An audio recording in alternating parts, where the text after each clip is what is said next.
Joseph Parker will be here literally in about 2 minutes, and when he is here, I will start.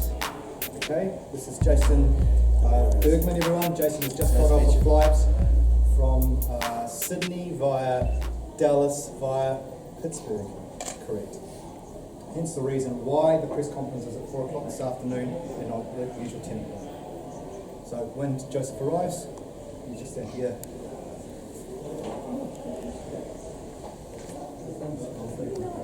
G'day.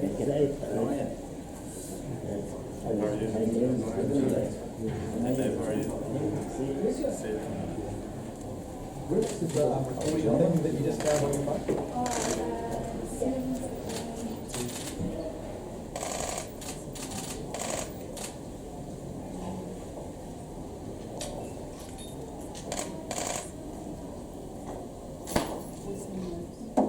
Hi everyone, thank you for turning up to the press conference for the Rumble in Paradise. I'd like to tell you that the excitement in Samoa is absolutely fever pitch building, unbelievable.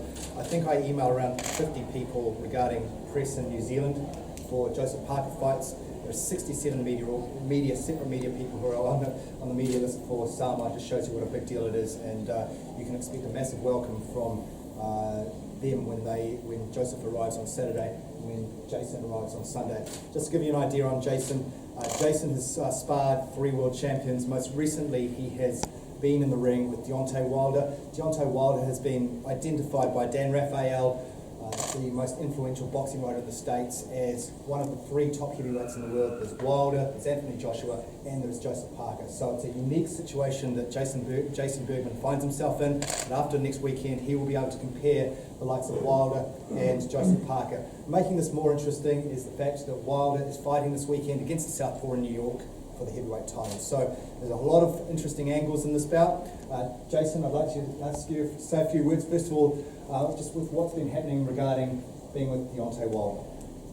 First, I just want to like everyone, appreciate having me here. It's an honor to be here, honor to be in the same ring as Jason Parker, and this is where. Give us an idea of what's been like sparring Deontay Wilder and what you've been doing with him. I was in Deontay Wilder's camp for the last 3 weeks. I was the only guy that's ever stayed longer than a week. They were transferring guys in and out, switching guys in and out every week. I was the very first guy that's ever stayed longer than a week. So I took that as a very good compliment of self-confidence for myself. And he's a good fighter. Deontay's he deserves to be a world champ. And it'll be a great fight to see Joseph Parker and Deontay fight one day. Of course, it's got to get past you first. There will be a lot of people sitting here today who think that you're just another pebble on Joseph Parker's ever-increasing road to the title, because in his last 5 fights, he's dispatched his opponents really, really quickly. Is that going to be the same thing with you? I honestly don't believe so. I believe I'm much more than the guys that he's fought. I know a few of the guys that he fought, and I'm a much better fighter. I don't have the ranking that I believe I should have, because I got off to a bad start in boxing. But I won 16 of my last 18 fights because I started taking it more serious, got with the right coaches, met the right people, and I'm much better than what the computer rankings show. I'm number 11 in world on box rank in Southpaw. I believe there's only maybe 2 or 3 Southpaws that would run with me. What do you make of Joseph coming out and saying he's got a couple of niggling injuries coming into this bout? I saw the video, I'm sure you all did, that him having a puffy face and stuff like that. I hope that he's feeling 100% ready to go to war on the 23rd, because it will be a fight. I feel it's going to be a very competitive fight, and I come here to win, not for a paycheck. I'm going to shock the world, and I'm going to be ready to die in that ring. I hope he is too. So the puffy face, how did you interpret that? Like a lot of people haven't seen. Usually, you don't know. Puffy face is usually coming from getting hit a lot in camp sparring. It could be the reverse of us being lefties. Everything is backwards, so it's much different than fighting an orthodox fighter. and that's the advantage of being a lefty, and I like it. Is Joseph Parker, have you seen any of his fights, and does anything intimidate you about him, or is he just another boxer? Because obviously you've just stepped into the ring with Deontay Wilder, who's got a far bigger name in America than Joseph does. I believe Joseph Parker is a very well-rounded, all-round fighter. He's quick, smooth, has a good pedigree background, amateur background. The only thing that I do doubt, to be honest, he hasn't fought no one too much truthfully yet. I've been in the ring with 3 world champs, and I did well. I did the best, to be honest, in every camp I've ever been in. I was the only person that made the 6 weeks in Povetkin's camp from beginning to end. Other people have been hurt. I was the only one that made it all the way through. I believe I will be his greatest achievement yet if he beats me. Did Wilder hurt you? Did you get knocked down by Wilder? I did not get knocked down by Wilder. Wilder's a fast, strong, agile guy for his size.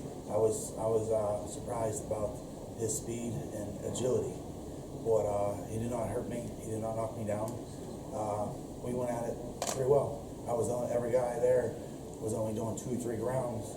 I was the only one who was doing 6 to 8 rounds every day. All right, Joseph, I'll just bring you in, just to have a quick word. Your thoughts, first of all, on Jason Bergman's fighting talk and your puffy face. Hello everyone. Thank you all for being here. What can I say? He has what he wants to say. Every camp that I go into, I've prepared really well with Kev, my coach. We always prepare as best we can. And Kev's taught me everything that I need to know or need to learn for the 4 weeks that we had. And I'm coming into this camp now. Obviously, we said we have niggles and we're a bit hurt here and there, lower back and elbow, but we've done our best to. We've seen a neuromuscular specialist, and we've got it looked at. And we come into to every fight 100% ready. And what can I say? I haven't had end of year yet. I've been training right through, so I'm looking forward to the break after this fight, and I'm going to finish this year off with fireworks. Look, when you came out of the Klitschko camp, you're a different fighter. Particularly mentally. You're much more confident in front of the media. You knew you could do it. He's been in the ring with 3 world champions, a bit of an unknown quantity for a lot of New Zealand people. What does that confidence do when you've been able to step in the ring with someone like Wilder and hold your own? You think?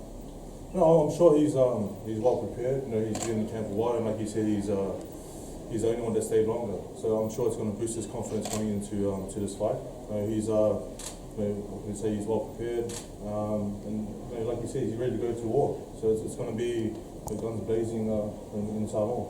Kevin, your just thoughts on it could be fighting talk for all we know, but it sounds like he's done pretty well against Wilder.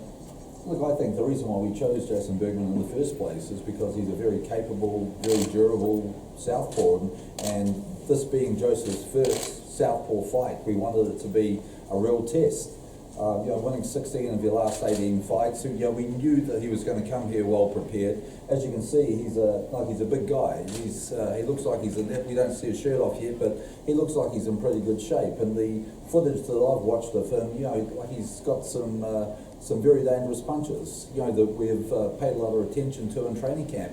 The only thing for us is, that Joseph's first southpaw opponent and probably our shortest ever training camp. And there were a couple of times during this camp that Joe got hands put on him, and he probably got hit a little bit more than what I would have liked, and definitely a little bit more than what he has in other training camps. So, it's definitely been a challenge for him to get used to the southpaw style. Just finally, because I know there are deadlines, the biggest challenge potentially next week is not so much preparing for the fight, but it's just the hype around the fight and the distractions around Joseph, because the fact when we go there, and we were there not too long ago, he's a legitimate hero over there, an absolute celebrity, and everyone wants a piece of him. How do we manage that? Well, we manage it very carefully. We'll be very respectful, but it'll be my job to be the bad guy, and I know there's going to be a lot of distractions, and Joseph's going to be asked to do a lot over there and pulled in many directions, and this is something that I've talked to Joseph about, and I've talked to his mother and father about. It's going to be very, we're there to win a fight. This will be our 6th fight in 10 months, and I'm going to make sure that, Joe finishes this campaign with a real bang. So, we'll be minimising the distractions. We'll be doing our obligations with sponsors and with Tourism Samoa. but I'm going to make sure that, to the best of my ability, that Joseph gets the rest that he needs for a fight like this. Just on this distraction thing, this is going to be an issue for you, just the fact that there's so many people wanting a piece of you in Samoa. No, as you heard from the boss. No, but for you, you know? For me, I listen to the boss. No, you know, you've got to still, it's your phone that's going all the time and the like, you know, how do you keep it away from all that? I'll be taking his phone off. Yeah, I'm gonna have no phone.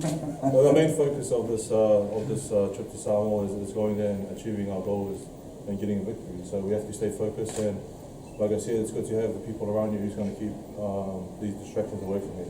If Joseph, dare I say it, I hate to say it, if Joseph was not to win, what happens is, how does that affect the road to the title? Well, you know, we never ever think like that because we prepare so well in every single fight. But, you know, when you get to the stage now that when you're ranked right across the board by all the sanctioning bodies in the top 10, you know, every time that Joseph goes out and enters the ring, he's got a big target on his back, because if any of the so-called opponents that we're fighting, like the likes of Jason Bergman, if he can get that overhand left that we know he has, and if he can actually hit Joseph with it and get a victory, you know, he will move up in the rankings and will put him in position for a really, really big payday. So this is the incentive for everyone who gets into the ring with Joe, and the key focus for us is that we can't drop the ball in any fight.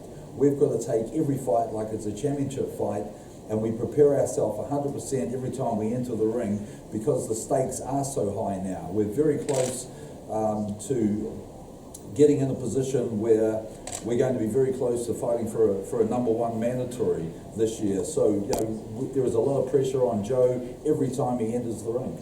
All right, we're going to just stare down, if that's okay. Joe, if you could stand on that side there, Jason here, and because we'd just like the sponsor, and obviously, and I'm just going to move this out of the way. And if you don't get your shot straight away, we'll do it again, okay? So, if you just want to get just a little bit closer. Jason, good. Fists up, guys, if you can just get your fists up, please, as well. And back camera, please, as well. Back here, guys, thank you. If you can give a bit of space between us, a little bit of space. The logos and the sponsors, and there's fists up again, fellas, please, thank you. And both fists up, please, both fists up. Yep, and looking at each other again, guys, please. Thank you. Thanks very much. Thank you. Okay, guys, if you just hold it for there for a second, just so the other cameras that didn't get the shot, just get in there. If you want to get in there as well. Yep.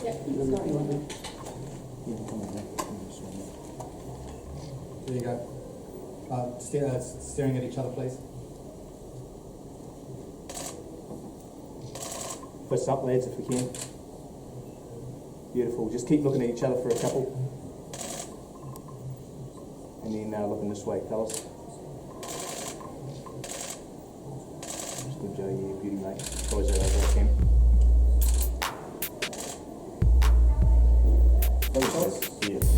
Okay, so one-on-ones, if there's any one-on-ones, yes, 10-3 and 10-10.